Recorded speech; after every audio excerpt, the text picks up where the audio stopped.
folks, this is Tim from Wall Racing here. I wanted to introduce you to what I'm calling the Wall Racing Crash Tour, which is taking place this week.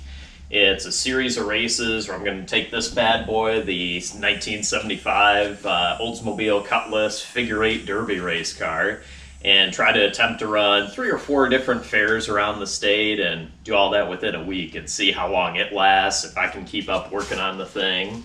But anyway, this is a whole blog series that I wanted to try this summer, all about building demolition derby cars and help try new people get into the sport and give you some tips and pointers from the years of experience that my family has doing it to help other folks get involved here. So I think where I'll start today is a little walk around to the car. I'm just working on doing a little bit of lettering work today, and today's Wednesday, and it'll be my test and tune day before we go racing on Friday and Saturday this week.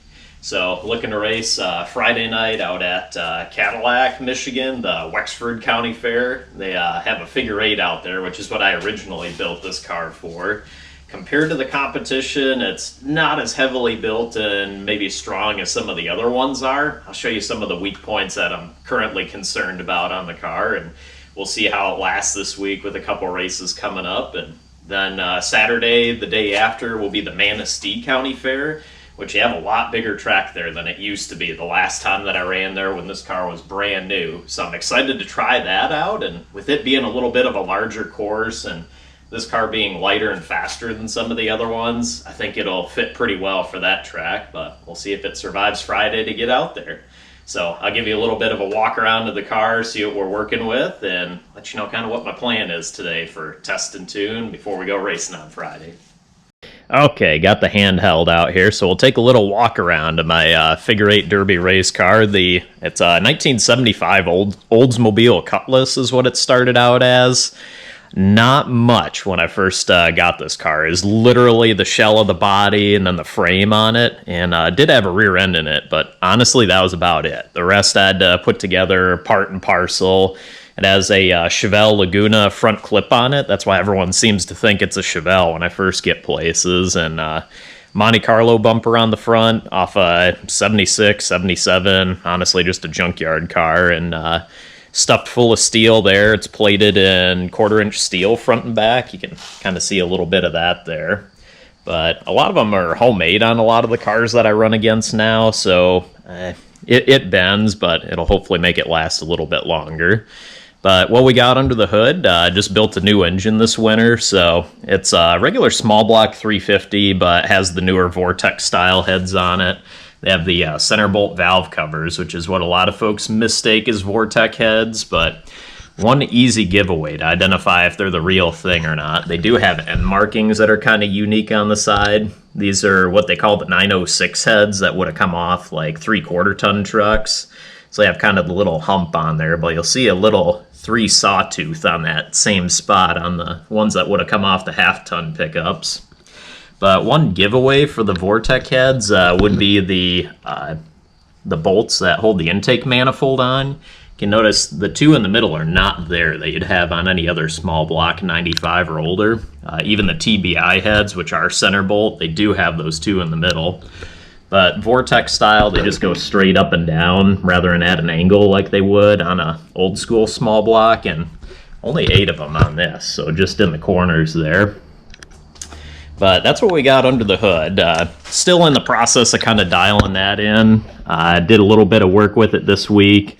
Kind of ran like crap at night 1 of the Crash Tour in Traverse City, as ran fine at idle, but as soon as you got on it, just felt like the timing was off. And it ended up being the stupidest thing, is just a little air cleaner that I was running was super clogged up, and literally took that off one of these days after changing all the distributor, all the rotor that was broken from the previous figure 8, and all that other stuff, and literally it was a dirty air filter that ended up making it not run so smooth. So that's what I'll be working on today, doing a little bit of the test and tune. I'm going to relash all the valves to make sure they're within spec, and probably go through the carb a little bit. I've been messing with jets a little bit to dial that in, since I was running a much smaller engine before, so it's going to take a little bit to get that fine-tuned to the right spot. But as far as figure 8 cars, at least the Michigan build style, you can do a lot to these. Essentially, about 10 years ago, they threw out the rule book for what you can do, what you can't do. So mine's a little bit of an old school build from the fact that I'm still using like a regular stock car body and frame on this, and then essentially plated over it. Added a bunch of roll cage in there, so you can see there's a bunch of bracing in the sides. Some of that I just replaced from that previous figure 8, had some damage in there. Then just got an aftermarket steering set up, removable steering wheel, so people get a kick out of that. Racing seat, those are nice and light, hold you in a good spot there with a 4-point harness, so pretty decent for the slow speeds that we run in figure 8. Doesn't have to be anything too crazy, but it's a lot better than a stock setup. And then the body itself is all armor plated. I use a lighter 14 gauge steel. A lot of the cars that I run against are built with like an 1/8 inch, 1/4 inch steel body, so a lot heavier, but you end up with like golf ball dings in the side versus mine, you know. This part never got plated right here, so it's caved in a little bit more than other areas like back there that do have 1/8 inch plate on it, so it varies.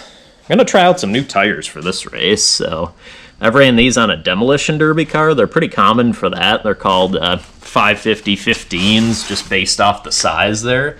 It would have came on like a fork truck originally, but try those out with like the custom wheels with the multi-pattern centers in them. So I can run this on like the 73 Cadillac that I had before. They'll bolt onto this car even with a smaller bolt pattern and all that good stuff. So that, a bunch of reinforcement underneath, and it's kind of built to last like they meant for the rules to be. So this one's taken some damage this year.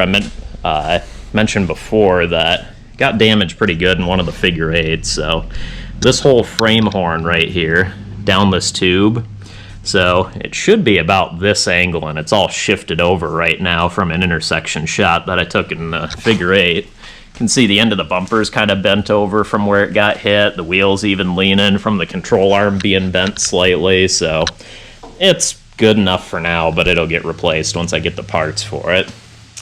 Then it did shift over everything a little bit, so I had to work on the steering to clear it from the control arm, but it seems to do all right now. So got that all like it is right now. Working on a little bit of lettering. So the paint job itself, my wife is from New York City originally, so she had the idea that we should make it a checker taxi cab. So it's pretty well known as that for everywhere that we take it around to now. I get all sorts of thumbs up, compliments on it, and it has a name. It's the Crash Cab. So if you see that around at any fairs, be sure to share some pictures and hashtag wall racing on those, so that way we can know where you spotted us at. And number 96 has just traditionally been my number since I started racing back in 2011. And I got the little box where you usually put like the fair prices on a real taxi, but we'll come up with something catchy to put on there each time. And pretty common in the figure 8 series now, we run rally racing tires on the back of our cars. So this one was actually a brand new tire that I picked up, so running them to see how they do. I have a different set that I might put on for this weekend, just given that they're the same size. Right now these two are kind of mismatched, so we'll see what I end up deciding. And back end's a little bit bent up. Most of the cars that I run against, everybody just hacks the frame down shorter anyway, so if I decide to keep running this car, I'll re-stub the front frame and probably trim this down shorter, and monkey see, monkey do. We'll build it as a shorty car, as we like to call them, with everybody else.